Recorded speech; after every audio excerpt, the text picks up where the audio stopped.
강조했지만 하나님께서 우리를 하나님의 자녀로 부르신 것은 바로 하나님과 동역자의 삶을, 동행하는 삶을 살도록 우리를 부르신 겁니다. 이 땅에 하나님의 놀라운 그 일들을 우리를 통해서 하나님께서 하시기를 원하세요.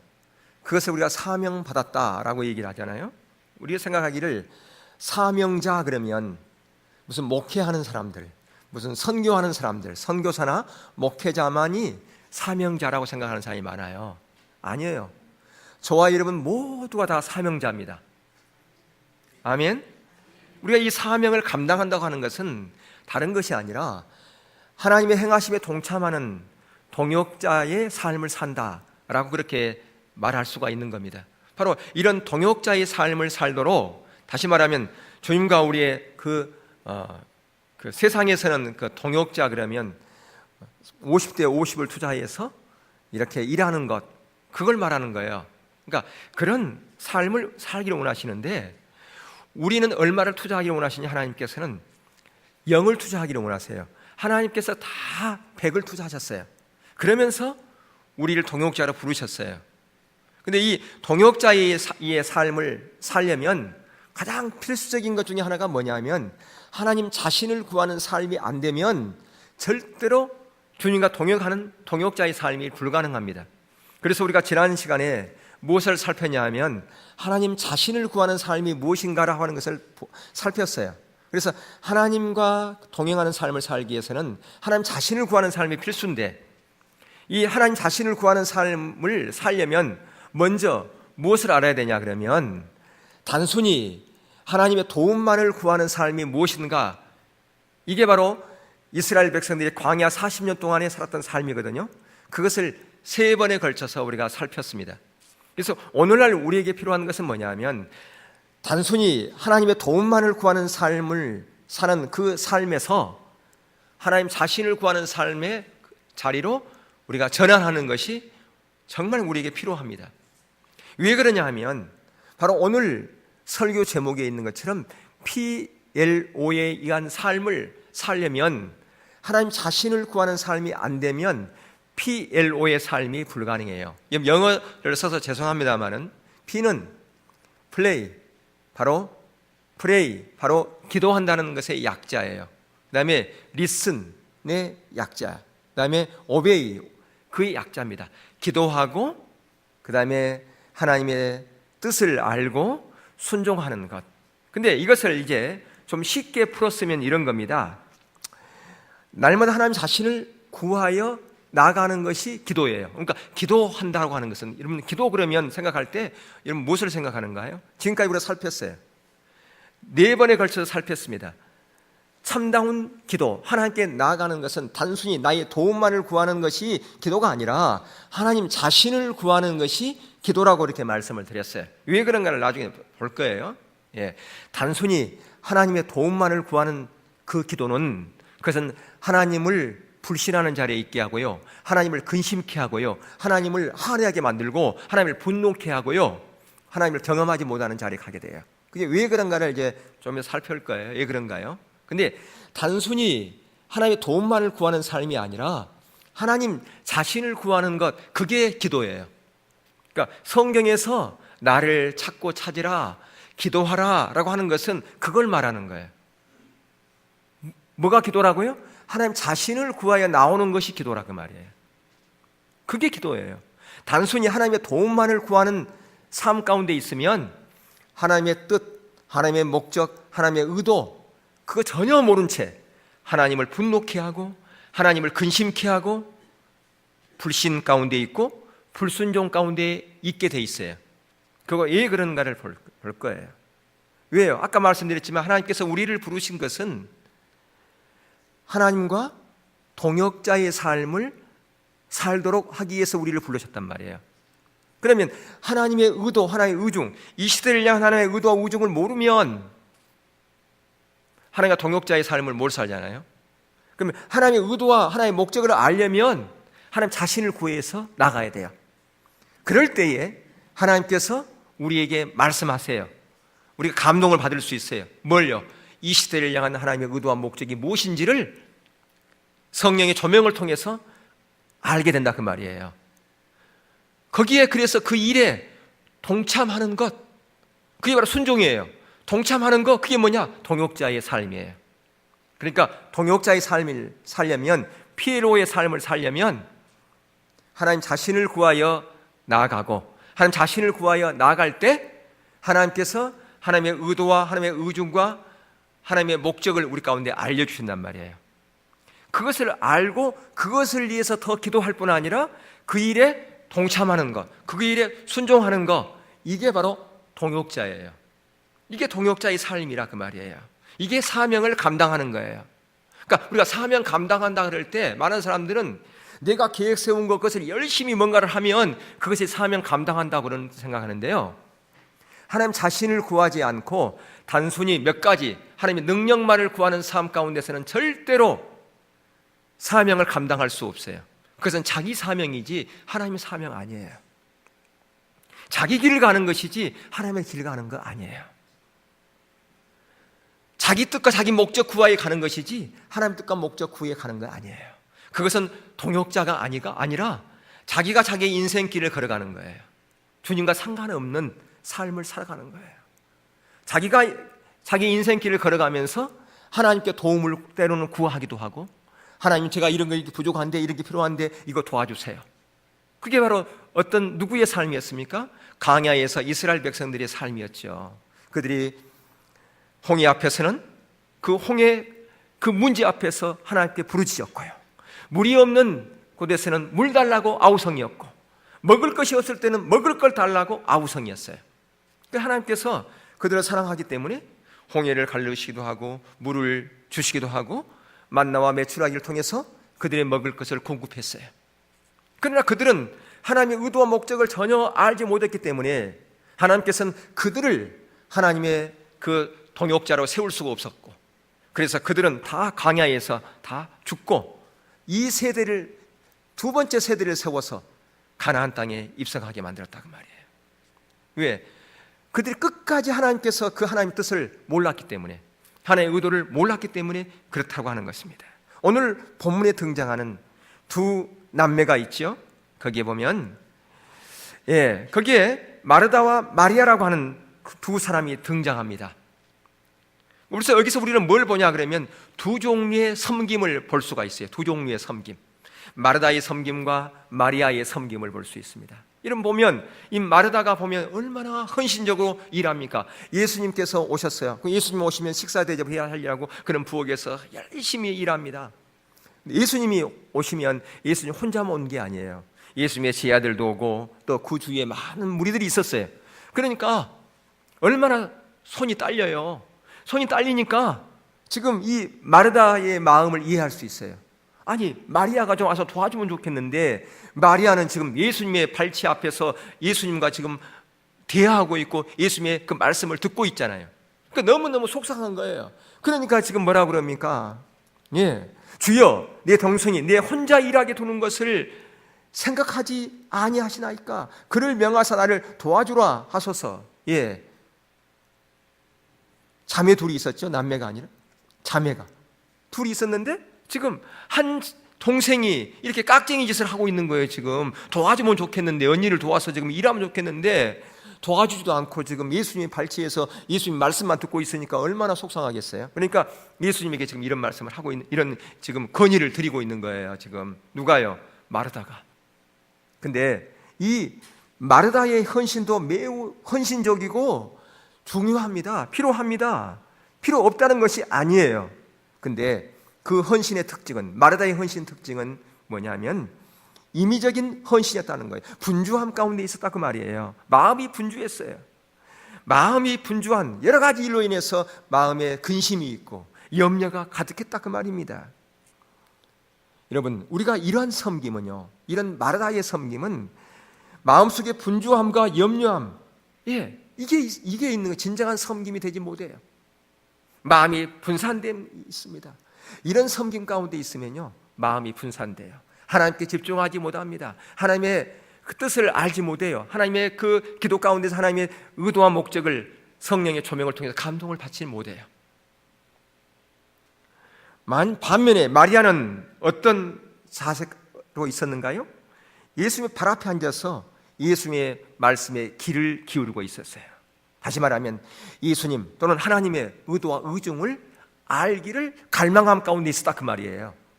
성경에 마리아가 예수님의 그 발치에서 예수님의 말씀을 듣고 있는 그 장면이 3번 등장하는데요. 거기도 보면 예수님의 의도와 의중을 듣기를 사모했던 것을 볼 수 있습니다. 그래서 옥합을 누가 깼나요? 마르다가 깨지 않았어요. 마르다도 아마 있었을 거예요. 근데 마리아가 그 옥합을 깼어요. 진정한 헌신을 누가 했느냐? 마리아가 했습니다. 이 마리아가 할 수 있었을까? 예수님의 의도와 의중을 알고 있었기 때문에, 예수님께서 이 땅 가운데 오신 목적을 알고 있었기 때문에 그는 옥합을 깼어요. 그래서 예수님께서 그가 한 것을 나무라지 않았어요. 제 아들은 나무랐잖아요. 어떻게 이렇게 비싼 것을 이걸 팔아다가 가난한 자들에게 주면 얼마나 좋겠습니까? 그렇게 제 아들이 얘기했을 때 가만두어라, 그가 나의 장사를 준비했다라고 예수님께서 말씀하고 있지 않습니까? 다시 말하면 예수님이 죽음을 준비했다 그 말이에요.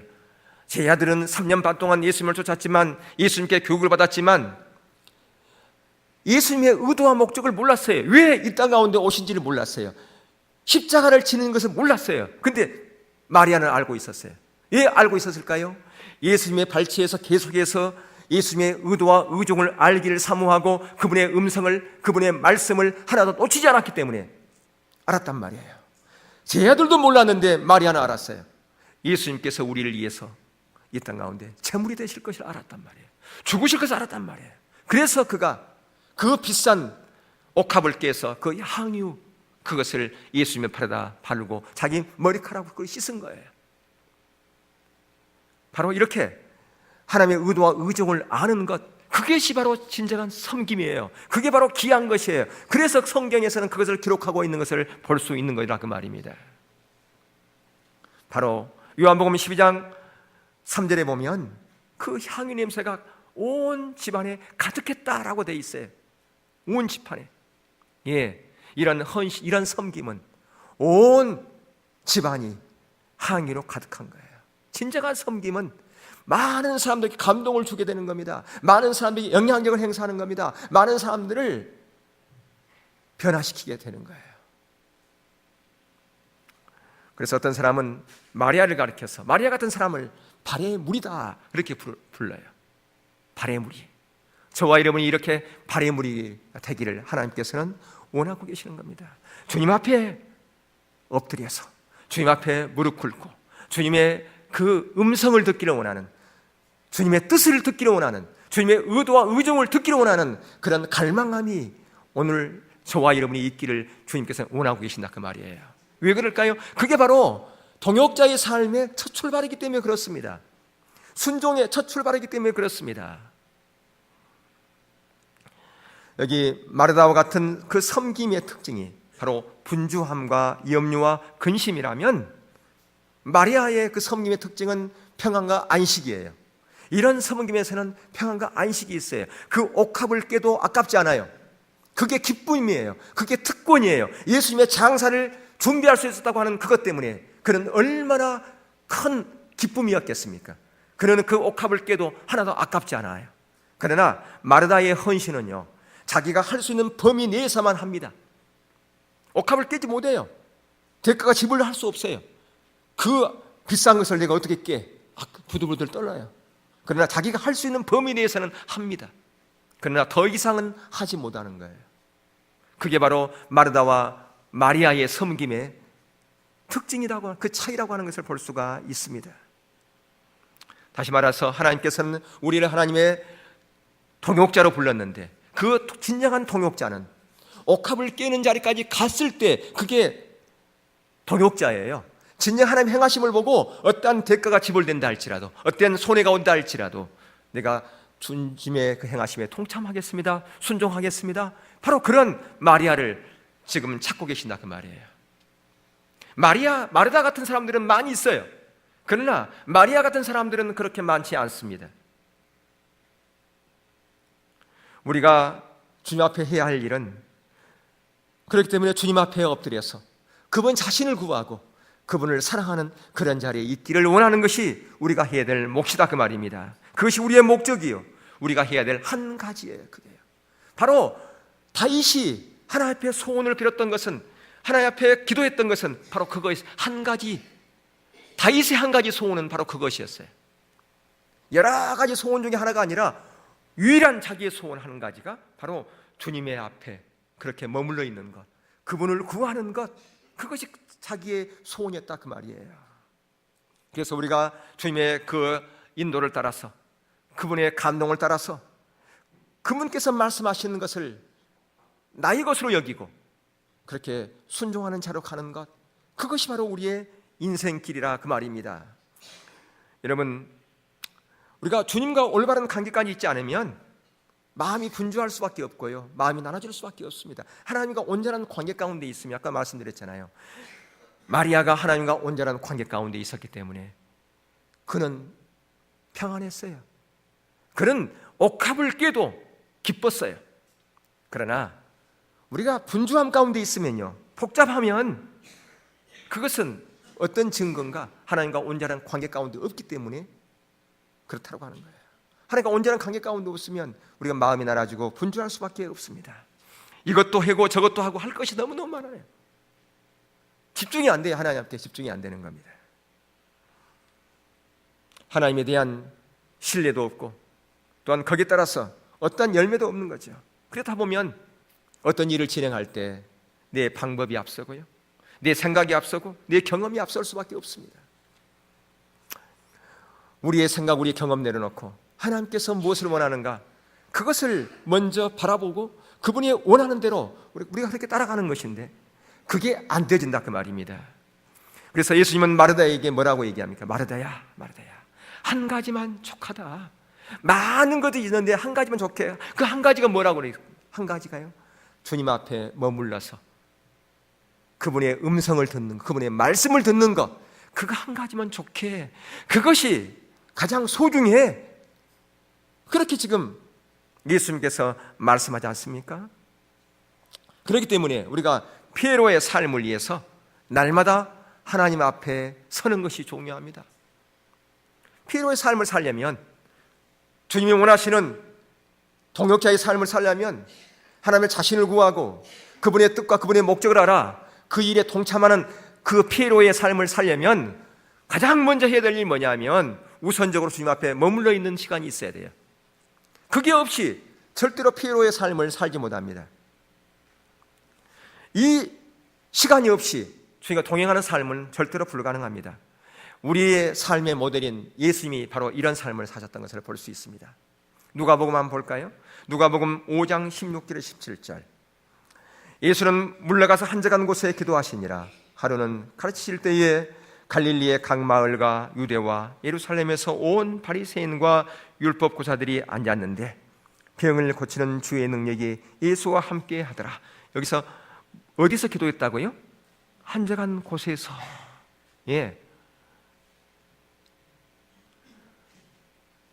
예수는 지금 많은 사람들이 예수님께 몰려왔어요. 치유를 받고자. 근데 그 많은 사람들을 다 물리치고 어디 갔느냐? 한적한 곳에서 기도하는 것이에요. 뭘 보는가? 우선적으로 기도했던 것을 볼 수 있어요. 모든 것을 다 내려놓고 우선적으로 하나님 앞에 머무르는 시간을 가졌다 그 얘기예요. 또한 22장 39절 보면 예수께서 나가서 습관을 따라 감람산에 가심에 제 아들도 따라갔더라. 우선적으로 한 이것이 습관이 됐다 그 말이에요. 여러분, 새벽기도도 마찬가지. 새벽기도가 한번 하면요, 처음에 할 때가 힘들지 한번 습관이 되면요 힘들지 않습니다. 기도 한번 어떤 시간을 정해놓고 하면 그게 힘들지가 않아요. 습관이 되어지면 우선적으로 되어지는 거예요. 그게요. 예수님은 우선적으로 했어요. 그리고 예수님은 정기적으로 했어요.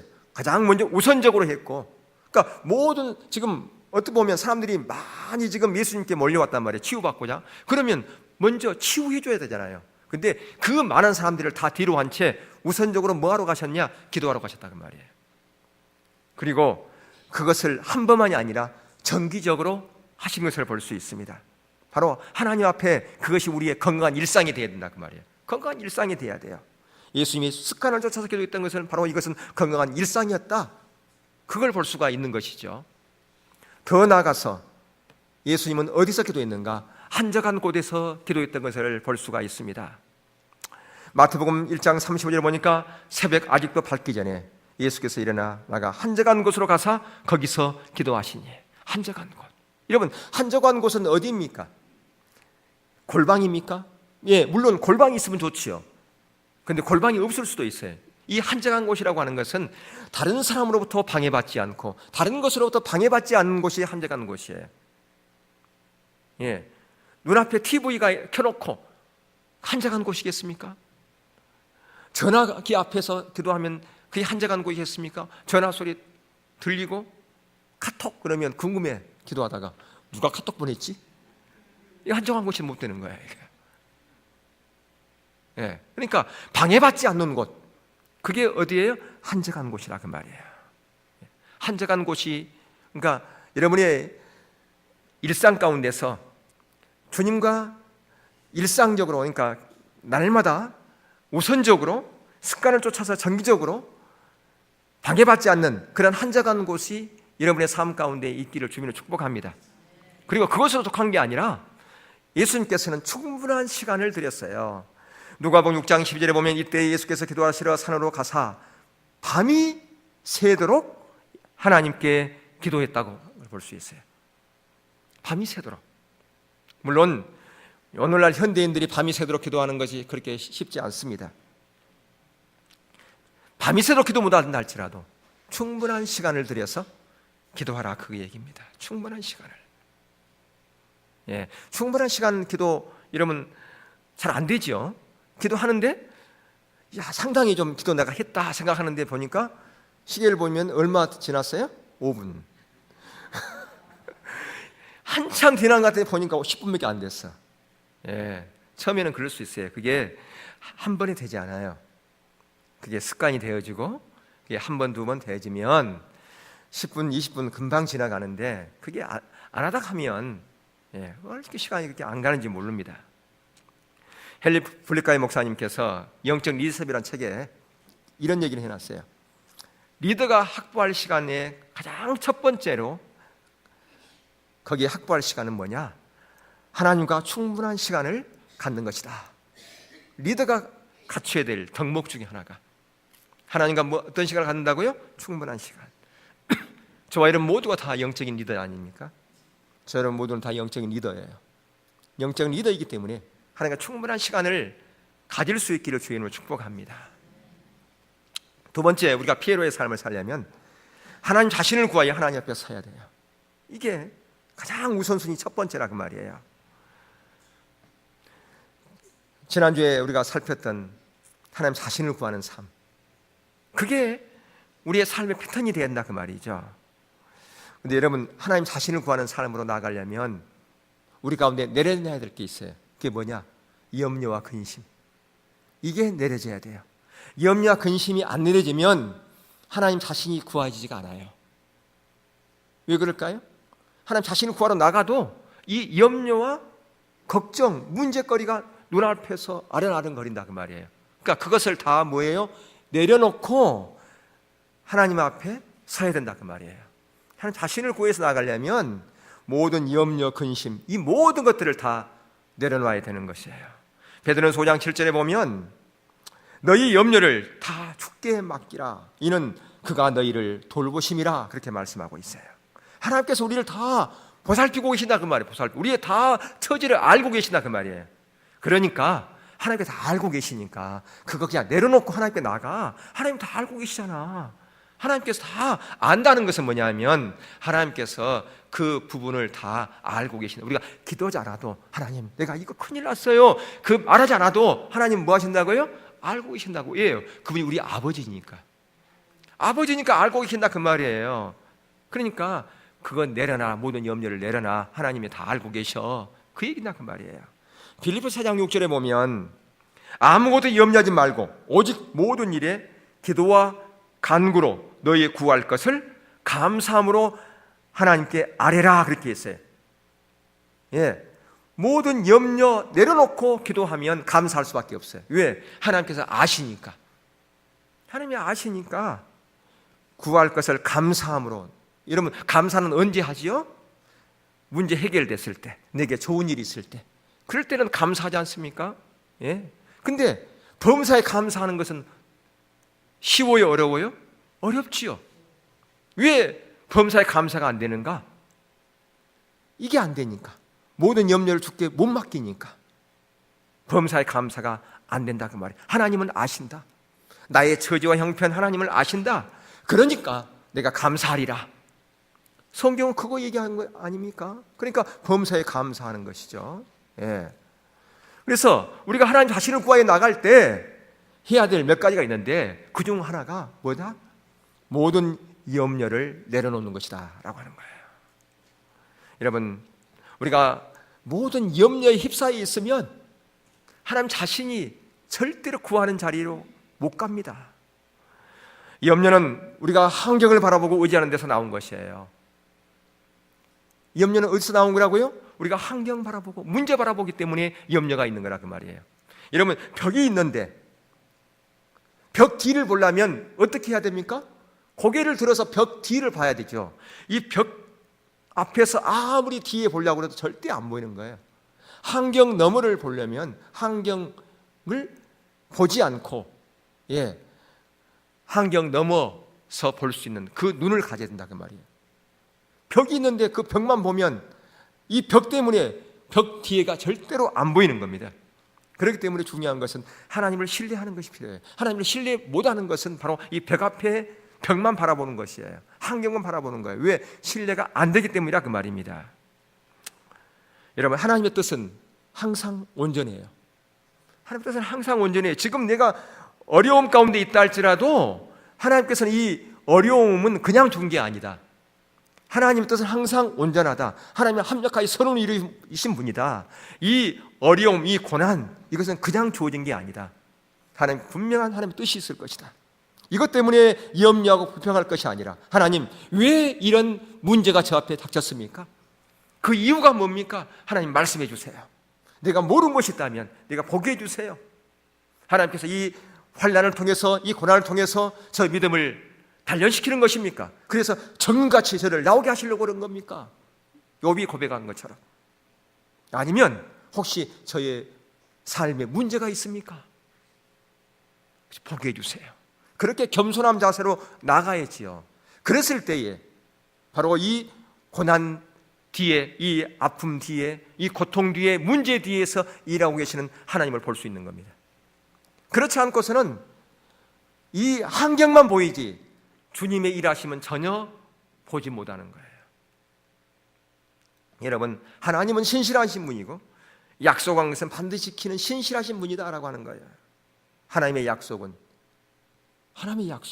무엇이 하나님의 약속입니까? 하나님의 뜻이 이 땅 가운데 이루어지는 것이 하나님의 약속이요, 이 세상 나라가 주님의 나라가 되는 것이 하나님의 진정한 약속이에요. 그 약속에서 모든 것들이 우리들의 비전이라든가 우리에게 주어진 그 모든 것들이 주어지는 것을 볼 수 있습니다. 여러분이 가정에서 일하든 회사에서 일하든 아니면 사업을 하든 학생이든 상관하지 않고 모두가 다 하나님께서는 지금 이 땅을 진정한 하나님의 나라로 세우고 계신다. 거기서부터 모든 비전은 파생되는 거예요. 그래서 하나님의 뜻은 신실하시고 반드시 그 약속은 이루어진다라고 하는 것입니다. 또한 우리가 하나님 자신을 구하여 하나님 앞에 서려면 그렇기 때문에 우리의 모든 의제를 내려놔야 돼요. 하나님 앞에 모든 의제를 내려놔야 돼요. 하나님 자신을 구하여 나가려면 우리의 모든 염려도 내려야 될 뿐 아니라 우리의 모든 기도 제목도 내려놓으라 그 말이에요. 아니, 내 지금 문제가 산적한데 기도 제목을 내려놓고 하나님께 서라니요, 그 말이 안 됩니다. 그렇게 말하는 사람들이 있어요. 여러분, 하나님 자신을 구하여 나가는, 하나님의 목적을 구하여 나가는, 하나님의 뜻을 구하여 나가는 그곳에 우리의 의제가 포함되어 있는 거 아십니까? 그게 포함되어 있는 거예요. 우리는 그것을 분리해서 생각하는 거예요. 지금 내 문제가 산적해 있는데, 내 의제가 산적해 있는데 이거 하나님께 내려놓으라니요. 그게 말이 됩니까? 아니에요. 그걸 내려놔야지 진정한 그 뜻이 이루어지는 거예요. 어디에 그런 말씀 있나요? 마태복음 6장 33절에 있잖아요. 먼저 너는 그 나라와 그 의를 구하라 그랬어요. 그러면 우리가 구할 거 하나님께 다 알고 계신다는 거예요. 먼저 그 나라와 그 의를 구하는, 하나님 자신을 구하는, 하나님 목적을 구하는 그곳에 우리의 의지가 다 담겨 있다니까요. 우리의 기도 제목이 다 담겨 있다 그 말이에요. 그게요. 근데 우리는 그걸 모르고 하나님 자신을 구하지도 않고 하나님 뜻과 목적을 알려고 하지도 않고 내 의지에만 붙들고 있는 거예요. 그게 바로 뭐냐? 광야에서 이스라엘 백성들이 40년 동안 단순히 하나님의 도움만을 구하는 자리에 있었던 거예요. 그게요. 그게 하나님을 불신하게 만들고 하나님을 분노케 하고 하나님을 근심케 하고 불신의 자리에 있은 거예요. 불순종의 자리에 있었던 거예요. 그게요. 그렇기 때문에 우리가 잘못하면 의제를 내려놓지 않고 하나님 서면 하나님 자신을 구하는 삶이 아니라 단순히 하나님의 도움만을 구하는 삶으로 전락할 수밖에 없다 그 말입니다. 여러분, 사랑하는 여인과 서로 데이트할 때 자기 의제가 내려집니까? 안 내려집니까? 예, 그때는 자기의 의제 그건 생각하지 않죠. 상대방의 좋아, 상대방 함께 있는 것 그것으로 만족하는 거 아닙니까? 우리가 주님 앞에 있을 때 바로 그런 자세가 돼야 된다라고 하는 거예요. 그래서 그 파파 기도라고 하는 그 책에 보면 리드 크래비 박사가 쓴 그 파파 기도에 보면 여러분 주보에도 나와 있지만 거기에 관계형 기도와 또 자기 중심적 기도 있지 않습니까? 예. 하나님과 친밀한 교제를 위해서 필수적인 무슨 기도가 있느냐 하면 관계형 기도가 있어요. 관계형 기도가 해야만이 하나님과 친밀함이 열려요. 그런데 자기 중심적인 기도의 특징인 이 자기 중심적인 이 기도에서는 절대로 하나님과 친밀함이 열리지 않습니다.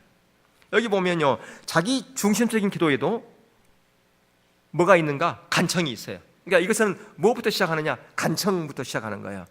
자기 중심의 기도는 어떤 간청이냐? 하나님, 저에게 이런 문제가 있는데요, 이거 해결해 주셔야 돼요. 이것부터 시작한다 그 말이에요.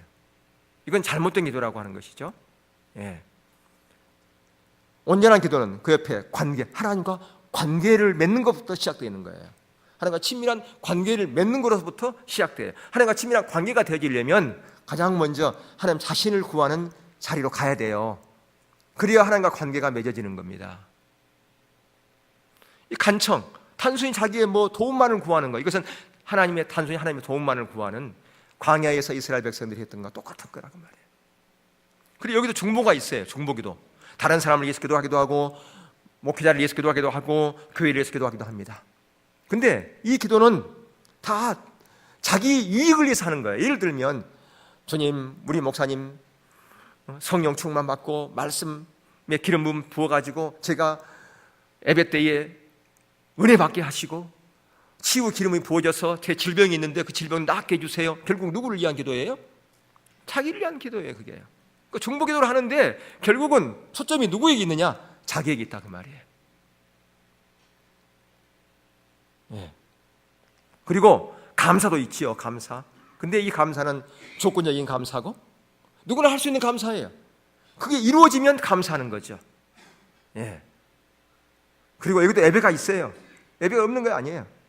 하나님께 이런 감사의 조건이 있으면 다 예배자로 나가서 하나님 할렐루야, 하나님 찬양이 나오죠. 기뻐가지고 그러면서 하나님께 막 찬양을 드리는 거예요. 예배 드리고요.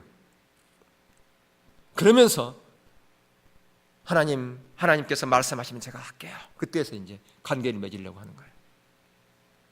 좀 반대죠. 내 뜻이 이루어진다 안 이루어진다 상관하지 않고 우선적으로 하나님과 관계를 맺으면서 하나님께 마음껏 찬양을 드리고 예배 드리는 것, 그것이 우선순위가 돼야 되는데, 그리고 감사도 마찬가지예요. 범사에 감사하고 하나님의 뜻이 이 땅 가운데 이루어지길 위해서 중보하고 그 하나님께서 그 찬양 가운데 예배 가운데 중보 가운데 감동 주신 것이 있으면 그 감동 주신 그것을 붙잡고 그 뜻이 이루어지기를 위해서 간청하면서 주 앞에 매달리는 그런 기도, 이게 바로 관계인 기도라고 말이에요. 하나님과 친밀함으로부터 시작되어지는 기도, 하나님 자신을 구하는 기도에서부터 시작되는 기도라고 말이에요. 달라요. 기도가요. 가인은 저와 여러분은 어느 기도 가운데 있는지 여러분 자신을 한번 보세요. 나는 어떤 기도 하고 있는지.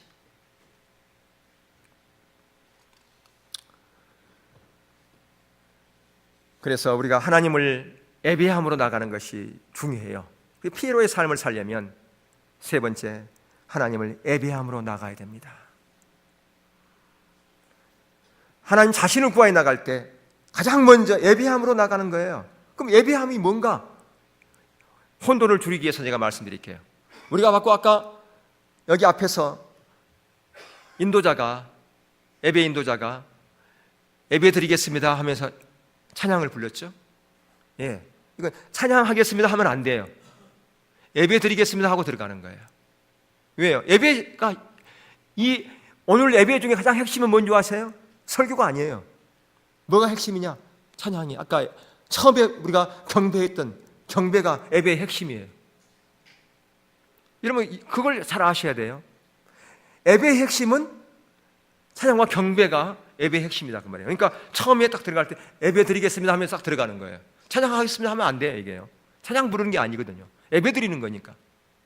그러니까 예배는 다른 게 아니라 지금 우리가 경배했죠.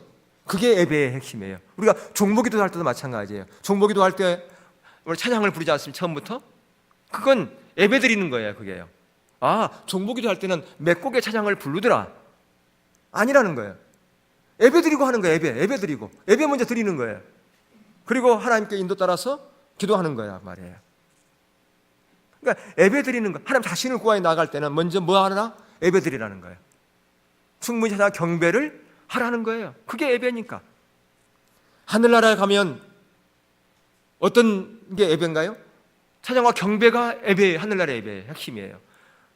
요한계시록 4장과 5장 보십시오. 4장에서 창조의 노래가 불러주어졌습니다. 창조의 노래. 5장에서는요 구속의 노래. 예, 그게 4장과 5장, 요한계시록 4장 5장의 핵심이에요. 온 세상을 창조하신 그 하나님 앞에 경배로 나가지 않습니까? 그리고 5장에서는 보좌에 앉으신 하나님과 그 어린 양 앞에 그 구속에 그 감격해서 구속의 그 어린 양 앞에 구속의 경배를 드리고 있는 거예요. 구원의 노래를 부르고 있는 겁니다. 그게 하늘나라 예배예요. 그게요. 그러니까 하나님 자신을 구하여 나갈 때 가장 먼저 예배 드리라 그 말이에요. 경배 드리라 그 말이에요. 그게 예배다 그 말이에요. 여러분 지금 예배 우리가 11시잖아요. 11시 10분에 예배 찬양 경배 다 끝나고 들었다 그러면 예배 다 마치고 들어온 거예요. 그게요. 그거 기억하셔야 돼요. 일찍 오셔야 돼요. 여러분들 일찍 오셔야 돼요. 미리 오셔야 돼요. 최소 10분 전에는 오셔야 돼요. 지금 늦게 가도 돼. 지금 준비 찬양하고 있을 거야 아마. 준비 찬양이 아니에요 지금 이게요. 예배 중에 가장 핵심을 놓치는 거예요 지금 이게요. 찬양 경배 준비 찬양하고 있는 게 아니에요. 11시에 예배가 바로 들어가니까 예배 중에 가장 핵심인 경배가 들어가니까 미리 가서 마음의 준비를 해야 되겠다. 그런 마음의 자세를 가지고 와야지요. 지금 가도 준비 찬양 부르고 있어. 여유가 있어? 여러분 이건 전혀 예배에 대한 걸 모르는 거예요. 예. 그래서 우리가 이 찬양과 경배를 드리면서 하나님을 마음껏 높이고요. 그분의 사랑의 고백을 하고 그렇게 하는 거 아닙니까? 그리고 우리가 찬양을 부를 때도 보면 직접 합법 찬양을 부르는 거예요. 왜 직접 합법 찬양을 부르는가? 우리 찬송가도 있는데 찬송가도 경배 찬양이 있어요. 우리가 부릅니다. 근데 여러분 우리 지금 찬송가는 대개 보면 언제 만들어지냐면 하나님의 놀라운 부흥이 임할 때 그때 성령의 감동을 따라서 많은 사람들이 작사 작곡을 했어요. 근데 그게 우리 한국으로 오면서 우리 문화에 맞게끔 가사를 바꿨어요. 우리는요 집도 내 집 그렇지 않잖아요. 우리 집 그래요. 그러면 우리 집 그러면 너와 내 집이란 얘기 아니에요? 그런 어떤 분위기가 있어요. 그러다 보니까 간접적으로 모든 고백을 직접을 못해. 하나님이 직접 나가야 되는데, 직접 합법으로 하나님께 나가야 되는데 그게 안 되는 거예요. 여러분 찬송가에 보면 능력 구한 내게, 능력의 주님 있죠. 은사 구한 내게, 은사의 주님. 이러면 원래 가사는 그게 아니에요. 뭐냐? 내가 예전에는 능력을 구했지만 이제는 하나님 당신을 구하겠습니다. 내가 예전에는 은사를 구했지만 이제 은사 구하지 않고 하나님 당신의 알기를 구합니다. 이런 얘기예요. 직접 합법이죠. 다르잖아요. 이게 벌써 하나님께 초점을 맞춰지는 그런 가사를 이런 식으로 바꿨어요. 다 와서 찬양해. 이건 우리 같이 찬양하자 이런 거죠. 간접 합법이에요. 직접 합법은 하나님 아버지, 당신만을 내가 사랑합니다. 당신만을 경배합니다. 당신만이 만왕의 왕입니다. 만왕의 왕 되신 당신을 높입니다. 경배합니다. 그분의 행하심을 높이고 그분께 직접 합법으로 나가는 것, 그게 경배죠. 그걸 드리는 거예요. 이게 복음성가가 아니에요. 복음성가가 어떤 사람은 복음성가 하네, 이런 복음성가하고는요 질이 달라요. 예. 또한 그 어떤 그 복음 가수들이 부른 그런 것도 아니에요. 여러분들, 사람에게 어떤 감동을 주고 하려고 하는 게 아니에요. 우리는 누구 보고 하느냐? 하나님 보고 바라보고 하는 거예요. 찬양이 사람 귀 즐겁게 하고 사람들의 마음을 훈훈하게 하고 감동 주기 위해서 찬양 부르는 게 아니란 말이에요. 하나님께 우리의 신앙을 고백드리는 거라 그 말이에요. 그래서 가장 먼저 경배의 부름이 있잖아요. 1단계가 1단계는 우리가 밖에서 일하다 오다 보니까 생각이 많이 집중 안 되니까 그때는 뭐 다 와서 찬양 이런 거 부를 수 있어요. 바로 경배로 못 들어가니까 우리가 마음을 모으기 위해서. 예, 이러면 찬양을 보세요. 처음에는 그런 찬양 부르잖아요. 그리고 2단계는 하나님께 이제 뭐 하느냐? 직접 경배로 들어갑니다. 직접 합법으로 부르는 거예요. 그 2단계에서는 하나님의 그 관심을 집중하고요, 하나님을 마음껏 높이고 찬양하며 그분을 위해서 기뻐하는, 때로는 중보기도 찬양도 그게 들어가게 돼요. 이 땅에 항무함을 보소서. 하나님 이 땅에 항무합니다. 하나님 은혜가 아니면 안 됩니다. 그런 것도 거기에 2번째에서 들어가죠. 그리고 3번째 뭐냐? 은밀한 사랑의 고백으로 이 경배를 끝내는 거예요. 사랑의 고백. 하나님을 내가 열망하고 하나님을 사랑하는 그런 고백으로. 이게 예배의 핵심이에요. 오늘 11시 예배의 핵심은 아까 처음에 했던 찬양과 경배였다라고 하는 겁니다. 우리가 천국에 가면 설교도 없고 헌금도 없어요.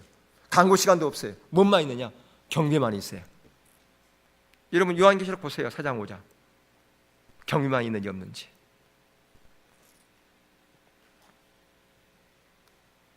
그래서 이러한 이 예배, 경배, 이것은 우리의 삶과 절대로 나눠질 수 있는 것이 아니다. 분리될 수 없는 것이다 라고 하는 것이죠. 그래서 항상 무슨 얘기냐면, 이 분리돼서 안 되는 것은 뭐냐면, 내가 하나님 앞에 서 있다고 하는 거예요. 내가 경배자로 서 있다, 하나님 앞에. 예, 그게 삶과 나누지 않는다는 얘기예요. 경배자로 서 있다고 하는 것은 찬양을 안 불러도 내가 하나님 앞에 경배자로 설 수 있는 거예요. 내가 지금 어떤 자리에 있는가, 그걸 곰곰이 생각하면 경배자로 있는지 아니면 그냥 있는지, 항상 우리는 주님 앞에 있다고 하는 것, 코람데오의 신앙을 가질 필요가 있다고 하는 겁니다. 4번째, 피에로의 삶을 살려면 하나님의 목적과 길을 구해야 돼요. 누가 그런 것처럼? 모세가 그런 것처럼. 모세는 하나님의 길만을 구했지 않습니까? 이스라엘 백성들은 하나님의 행사만을 구한 반면에 모세는 하나님의 길만을 구했다고 말씀을 드렸죠. 예. 다시 말하면 하나님의 길을 구했다는 것은 하나님의 영광을 더 보기 원하고 하나님의 마음과 성품을 더 알기 원하고 그분의 의중과 그분의 뜻을 더 알기 원하는 거, 그게 바로 하나님의 목적과 길을 구하는 것이라 그렇게 얘기할 수가 있습니다. 근데 이 모세뿐 아니라 바울도 그랬던 걸 볼 수 있어요. 고린도전서 2장 2절을 보면 내가 너희 중에서 예수 그리스도와 그의 십자가에 못 박히신 그분 외에는 아무것도 알지 아니하기로 작정하였습니다. 그렇게 지금 주님을 아는 것이 그의 유일한 목표요, 그의 유일한 열망이었다라고 고백하고 있지 않습니까?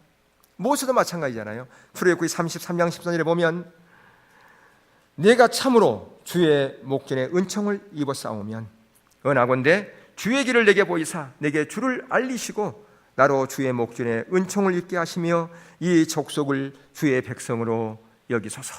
우리 이미 살핀 것처럼 이렇게 하나님의 길을 따라서 행하기를 원하고 하나님과 동행한 삶을 살기 원하고 지속적으로 하나님의 은총 가운데 머물기를 그렇게 구했던 것을 볼 수가 있어요.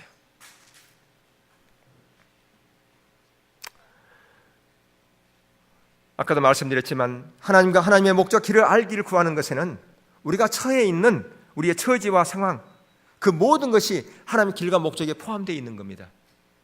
그것을 구하여 나가면, 하나님의 길과 하나님의 뜻을 구하여 나가면, 먼저 하나님의 나라와 의를 구하여 가면 우리의 처지, 우리의 형편, 그게 거기에 다 뭐 한다고요? 다 포함되어 있다 그 말이에요. 아멘? 그게 포함되어 있는 거예요. 그게. 근데 우리는 그래서 따로 생각하는 거예요. 아, 그래. 먼저 하나님의 뜻을 구하라고 그랬더라. 하나님의 목적을 구하라고 그랬더라. 그렇게 막 구하고 나서 이제 내 형편, 내 처지, 내 의지, 내 기도 제목 이제 해야지. 물론 할 수는 있어요. 근데 여러분 기억할 것은 하나님의 길과 목적 그거 안에 우리들의 처지와 형편, 우리의 의지, 우리 기도 제목 다 포함되어 있다고 안 있다고요? 포함되어 있다 그 말이에요. 예. 여기서 우리가 중요한 것은 하나님과 하나님의 목적과 길을 구하는 것이라고 할지라도 그것을 절대로 그것이 예배보다 앞서면 안 돼요. 그러니까 내가 하나님 자신을 구하고 하나님의 길과 목적을 구하는 것이 소중해도 그것이 예배보다 앞서면 안 된다 그 말이에요. 먼저 무엇부터 해야 된다? 예배부터 드리라 그 말이에요. 경배, 찬양과 경배가 먼저 우선되어야 된다 그 말이에요. 그걸 하고 나서 그 다음에 하나님 자신을 구하는 자리로 가야 된다 그 말입니다. 이해되시나요? 예. 그러니까 아무리 급해도 예배 드리는 것이 우선돼야 된다라고 하는 것입니다.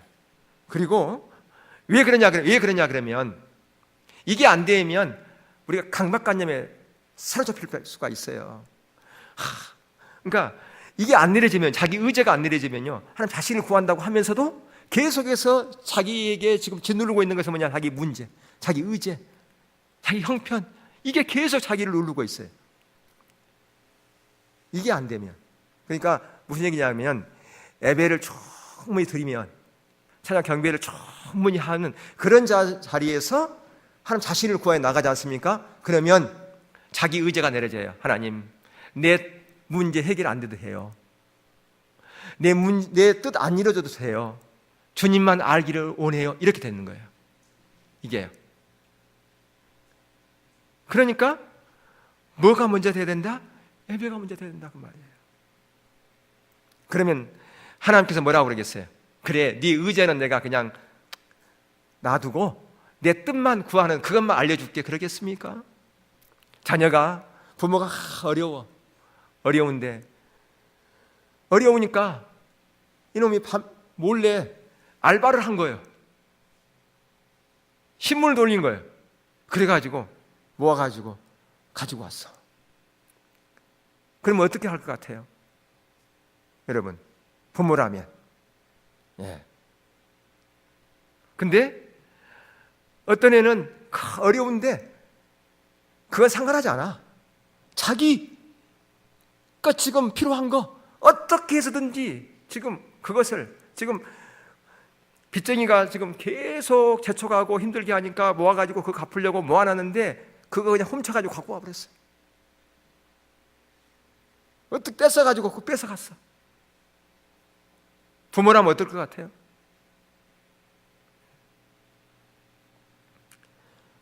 그러니까 우리가 정말 하나님 자신을 구하여 나가는 것 중요하고, 그보다 더 먼저 돼야 될 것이 뭐냐? 예배 자리로 나가는 것이 우선이다라고 하는 겁니다. 그리고 여기에서 또한 우리가 피로의 삶을 살려면 중보기도가 또한 필요합니다. 예. 중보기도, 하나님께서 우리가 예배 자리로 나가서 하나님 자신을 구하여 그렇게 할 때 하나님께서 하나님의 뜻을 알리거든요. 하나님의 목적을 알리거든요. 그러면 뭐 해야 되는가? 그 목적이 이루어지기를, 그 뜻이 이루어지기를 위해서 뭐 해야 돼요? 기도하는 거예요. 그 뜻이 이 땅 가운데 이루어지기를 위해서 기도하는 거. 그게 중보기도예요. 예. 우리가 그래서 지금 중보기도 하지 않습니까? 하나님의 부흥이 이 땅 가운데 이루어지기를 위해서 기도하는 거예요. 오전 10시에 합니다. 그것은 하나님의 부흥을 위한 중보기도입니다. 저기에 보면 하나님의 부흥을 위한 중보기도실이 있어요. 그것을 앞으로는 하나님의 부흥을 위한 중보기도실로 명명합니다. 이름을 바꿀 거예요. 하나님의 부흥을 위한 중보기도실. 지금 해도 그 의미는 같은 것인데, 왜냐하면 다른 사람들의 이해를 돕기 위해서 그렇습니다. 그것 때문에 많은 사람들이 오해하는 것이, 곡해하는 것이 많아서 그 이름을 바꾸려고 그러는 거예요.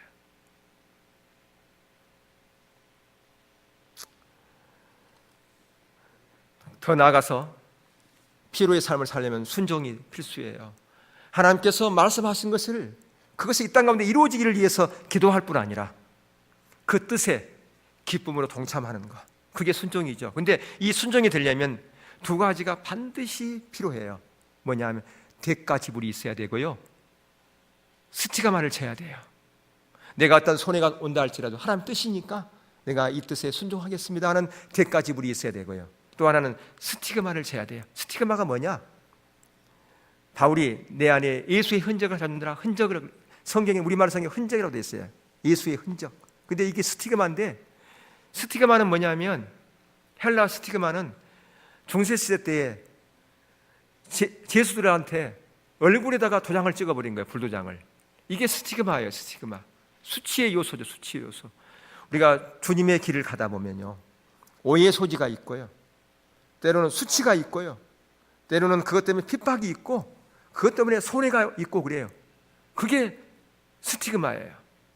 근데 여러분 기억할 것은, 바울이 나에게 예수의 흔적이 있다, 그것은요, 나에게 예수의 흔적, 그게 자랑거리가 그런 얘기 아니에요. 나에게 이러한 수치가 있다, 그 얘기였어요. 그 의미는.